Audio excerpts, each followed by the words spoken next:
What's up, guys? I wanted to demo a couple new mods that I added to my SLINK model.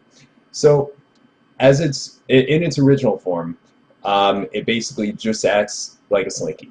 If I hit play, we can see that it just bounces, from one point to another and just kind of moves along.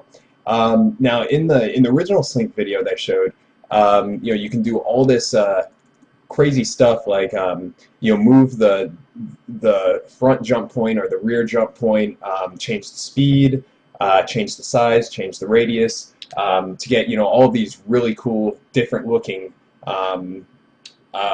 types of movements. But when it comes down to it, it's really all the same movement. It's bouncing just like a SLINKY.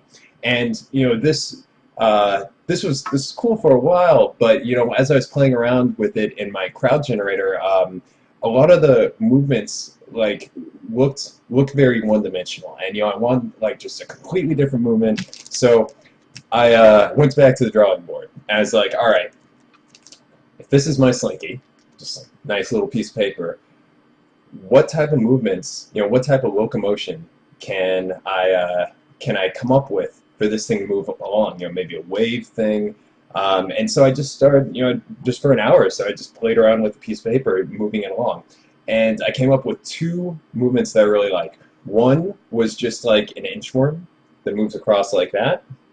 And the other one was kind of the same as an inchworm, except it walked. So the front leg would pick up the back leg and do all of this crazy stuff. And I wanted an easy way to go back and, between the two, the scooter and the walker, and also wanted to be able to go back to the SLINK model, but I still wanted all that customization that I had in a SLINKY form when it bounced like that. I wanted to retain that customization in the actual the walker and the scooter. And so I tried to break down that animation on the simplest level and figure out what actually is happening, so that I could create animation that was driven by time but had no keyframes, so that it was completely manipulatable and completely customizable.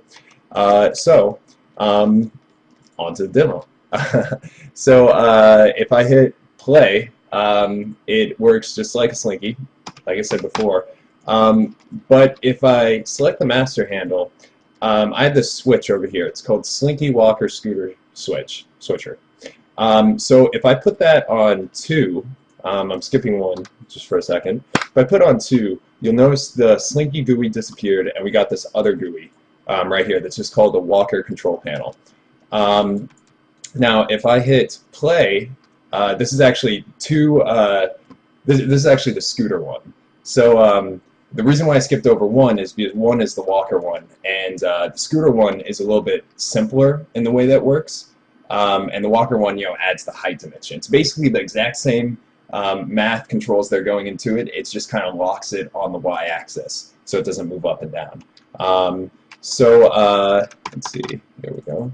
And the nice thing about having this switcher thing on the master handle is that you can feed this controller right into that crowdRandomizer, and depending on what this one attribute is, it'll override all of the different possibilities of locomotion for all the math that's going into it. So, for example, if you have some type of crazy custom attributes or whatever on the SLINK side of it, like maybe you adjusted the speed, the length, the radius, all of that, that stuff will be overridden if this one attribute, the SLINKY Walker Scooter Switcher, is switched to, let's say, walking instead of scooting, or scooting instead of slinking, stuff like that. So so this is kind of like the master switch right here that overrides all of those secondary switches.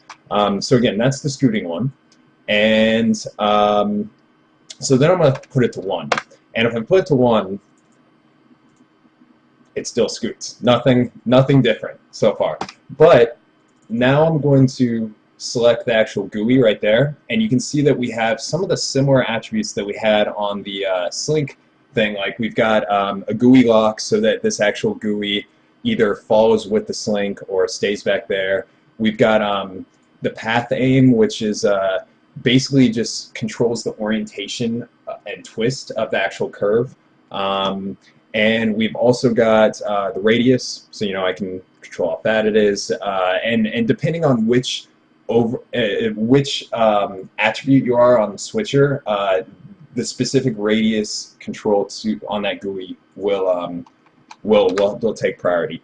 So let's see, the next couple attributes. These are the attributes that are specific to the actual walker, and these are really cool ones. So if I'm just going to go ahead and put these height multipliers to 1 on controller 1, controller 2, and controller 3, and I'm going to hit play. And there we go, we're walking along, and basically it's these multipliers, height multipliers, do just what they say. If I change the multipliers, all it's doing is it's basically taking like a set range that one of these controllers moves up and down, and it's just either making it twice as much, just some percentage of that, either greater or less than 100. Now the actual height location, that's the only, because the second controller, this middle controller right here, I'm actually going to show the controls just so you guys can see what I'm talking about when I say 1, 2, and 3. This is 1, the back one, 2 is the middle one, and 3 is the front one. So when I change the height location on 2, oops, nothing's going to happen right now. Hold on just for a second. Oh, all right, there we go. So if I change the height location on 2, that's actually changing the not so much how much it moves, but where the center of where it's moving is, I guess, if that makes sense. So like if you had like a sine wave and you had like the phase and the what is it, the now I put myself in the spot. You have basically like variable times another variable plus another variable, and so you have so this is basically saying the point, like the base, and then the multiplier is the range that it moves up and down. So like let's say if you put the height location at something very low, and I'm gonna put the height multipliers for the for 1 and 3 back at 0. Yeah, there we go, and I'm gonna rewind. Then, oops, went a little bit too low. There we go. Gonna raise it back up. Then we can get this like completely different movement. It's like something dragging, still scooting along, little inchworm going. And cool thing about this is that if you like right now it's just scooting on. Let's say I wanted to have something like like a claw, like, and then like drag the back. It's fun to add sound effects when you animate. Because it takes so long to do anything, so you gotta keep yourself entertained. All right, so so like I was saying, if you're gonna do the the front one like a claw, I'm gonna put this multiplier to, let's do 3. Yeah, there we go. And I don't know what that looks like. It's just something that's dragging along. And so you can see, like, feeding this into that crowd generator thing, you can get just like a ton of crazy stuff. With alone with the SLINKY, you could get tons of different bouncing all around, especially with the time space remapping. But now with this walking scooting edition, you can get just completely different movements. So that's basically how the walker and scooter looks on the surface. And now I just want to kind of show the back end of it, just kind of science and math, what's going on, going behind the scenes. So with this, with those movements that's doing, either like let's say it's scooting like that, or if it's actually walking, I tried to break that down to the simplest level and just kind of figure out what's happening in those movements. And like a lot of stuff in nature, it relied on curves. And basically, when the front leg picks up and goes around, it just does a semicircle. Same thing with the back leg. Same thing with the middle piece. Or the middle piece doesn't need to do that at all. If I, like, let's just say I put the multipliers height multiplier 1, reset that one, and alright, so control 1 and 3 both have a height multiplier of 1, and control 2 has nothing on it. So it's going to look like it's walking, but the center is not going to move up and down at all.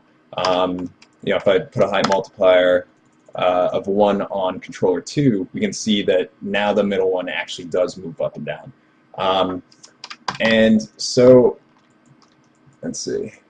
I'm going to just reveal the controls, the back end of the walker. And there's like a couple expressions going into it, but it's not too fun just to look at a bunch of code. So on here, this is something a little bit more visual. You can see how basically the way that this works is it goes off the rotation based on an arbitrary value of time that I feed in, like a frame start, so that I can tell it exactly when to start going, because everything runs off time, just if-else statements is on time. You need to say when time actually starts, when to start moving it, when to actually do the animation, because it's procedural. It's not, there's nothing keyframed. So I'm gonna step through this frame by frame so you can kind of see what's going on. I'd say just look at one of the legs first, like let's say leg 3, and if oh actually, my bad, let's look at leg 1 because that's the one that's going to move first. So you can see this node right here. This node is locked on 0, so it's not going to go below the floor, and this is the node that is actually on the circle. So these nodes go all the way around the circle. This cube just has a parent constraint on the circle, and the circle is just rotating. So basically, until when this box is moving on the ground, or let's say when this box is below 0 of y, then the actual SLINK is constrained to this null diagonal square right here.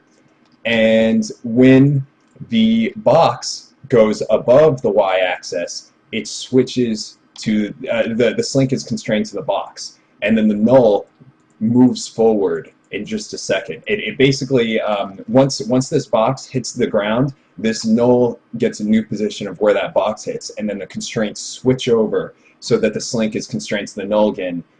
This circle translates over 1, and the pattern continues. So again, I'm just going to step through that slowly so you can see. All right, so that the null just switched over from here to here.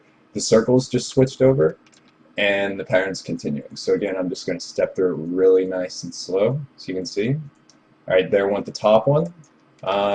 And we can see the null. All right, so maybe if we look at the top one, it might be easier. Here's the null, and go over, and it's just about to switch right when this box, oops, yeah, right when that box hits there, it's gonna flip over.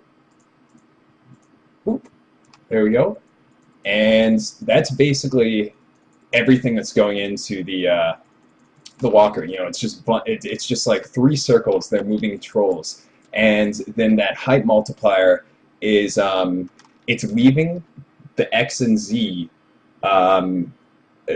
controls of the SLINK. It's moving those back, back and forth.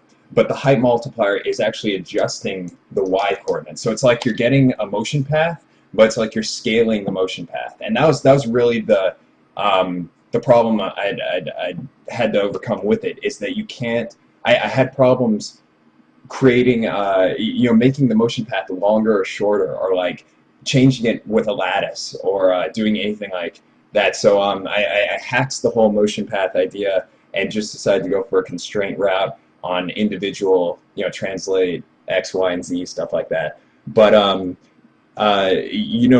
with all these controls, available with those height controls, the height multipliers, the location, you can get some really crazy like dragging and walking, in addition to like the slinking stuff, and all of that.